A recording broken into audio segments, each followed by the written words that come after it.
Part 1 में हमने देखा था कि राजा विक्रम बेताल को पकड़ के अपनी पीठ पर बैठाकर योगी की पास ले जा रहा था, लेकिन बेताल ने एक शर्त रखी थी कि वह राजा को कहानी सुनाएगा, और राजा ने कहानी का गलत जवाब दिया तो वह वापस पेड़ पर जा लटकेगा। बेताल ने राजा को कहानी सुनानी शुरू की और कहा काशी में प्रताप मुकुट नाम का राजा राज्य करता था। उसके वज्र मुकुट नाम का एक बेटा था। एक दिन राजकुमार दीवान के लड़के को साथ लेकर शिकार खेलने जंगल गया। घूमते घूमते उन्हें तालाब मिला। उसके पानी में कमल खिले थे और हंस किलोल कर रहे थे। किनारों पर घने पेड़ थे जिन पर पक्षी चहचहा रहे थे। दोनों मित्र वहां रुक गए और तालाब के पानी में हाथ मुंह धोकर ऊपर महादेव के मंदिर पर गए। घोड़ों को उन्होंने मंदिर के बाहर बांध दिया। वो मंदिर में दर्शन करके बाहर आए तो देखते क्या है कि तालाब के किनारे राजकुमारी अपनी सहेलियों के साथ स्नान करने आई है। दीवान का लड़का तो वहीं एक पेड़ के नीचे बैठा रहा, पर राजकुमार से न रहा गया। वह आगे बढ़ गया। राजकुमारी ने उसकी ओर देखा तो वह उस पर मोहित हो गया। राजकुमारी भी उसकी तरफ देखती रही। फिर उसने क्या किया कि जूड़े में से कमल का फूल निकाला, कान से लगाया, दांत से कुतरा, पैर के नीचे दबाया और फिर छाती से लगाया, अपनी सखियों के साथ चली गई। उसके जाने पर राजकुमार निराश हो अपने मित्र के पास आया और सब हाल सुनाकर बोला, मैं इस राजकुमारी के बिना नहीं रह सकता, पर मुझे न तो उसका नाम मालूम है न ठिकाना। वह कैसे मिलेगी? दीवान के लड़के ने कहा। राजकुमार, आप इतना घबराएं नहीं, वह सब कुछ बता गई है। राजकुमार ने पूछा, कैसे? वह बोला, उसने कमल का फूल सिर से उतारकर कानों से लगाया तो उसने बताया कि मैं कर्नाटक की रहने वाली हूं। दांत से कुतरा तो उसका मतलब था कि मैं दंतवाट राजा की बेटी हूं। पांव से दबाने का अर्थ था कि मेरा नाम पद्मावती है, और छाती से लगाकर उसने बताया कि तुम मेरे दिल में बस गए हो। इतना सुनना था कि राजकुमार खुशी से फूल उठा। बोला, अब मुझे कर्नाटक देश में ले चलो। दोनों मित्र वहां से चल दिए। घूमते फिरते सैर करते दोनों कई दिन बाद वहां पहुंचे। राजा के महल के पास गए तो एक बुढ़िया अपने द्वार पर बैठी चरखा काटती मिली। उसके पास जाकर दोनों घोड़ों से उतर पड़े और बोले, माए, हम सौदागर हैं, हमारा सामान पीछे आ रहा है, हमें रहने को थोड़ी जगह दे दो। उनकी शक्ल सूरत देखकर और बात सुनकर बुढ़िया के मन में ममता उमड़ आई। बोली, बेटा, तुम्हारा घर है, जब तक जी में आए रहो। दोनों वहीं ठहर गए। दीवान के बेटे ने उससे पूछा, माई, तुम क्या करती हो? तुम्हारे घर में कौन कौन है? तुम्हारी गुजर कैसे होती है? बुढ़िया ने जवाब दिया, बेटा, मेरा एक बेटा है जो राजा की चाकरी में है। मैं राजा की बेटी पद्मावती की धाय थी। बूढ़ी हो जाने से अब घर में रहती हूं। राजा खाने पीने को दे देता है।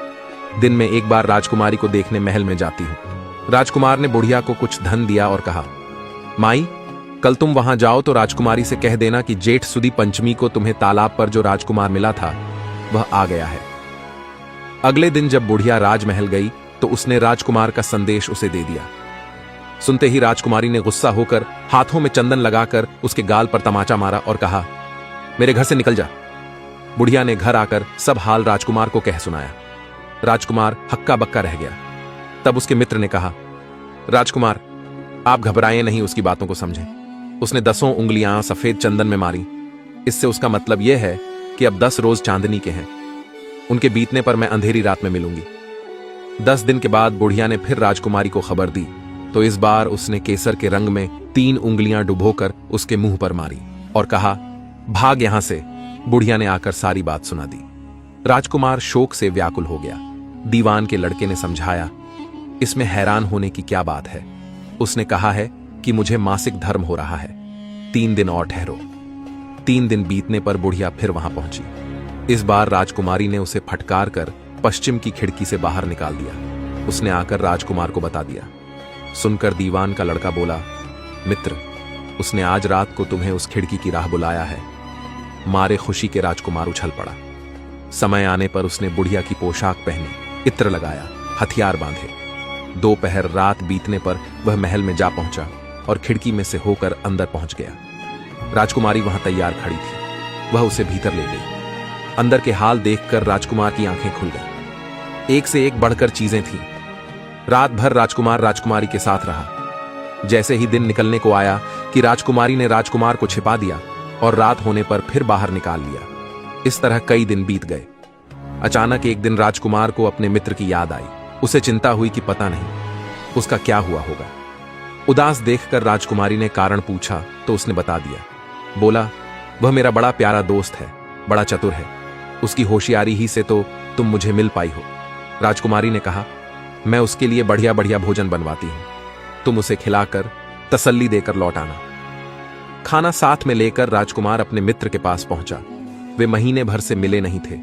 राजकुमार ने मिलने पर सारा हाल सुनाकर कहा कि राजकुमारी को मैंने तुम्हारी चतुराई की सारी बातें बता दी हैं, तभी तो उसने यह भोजन बनाकर भेजा है।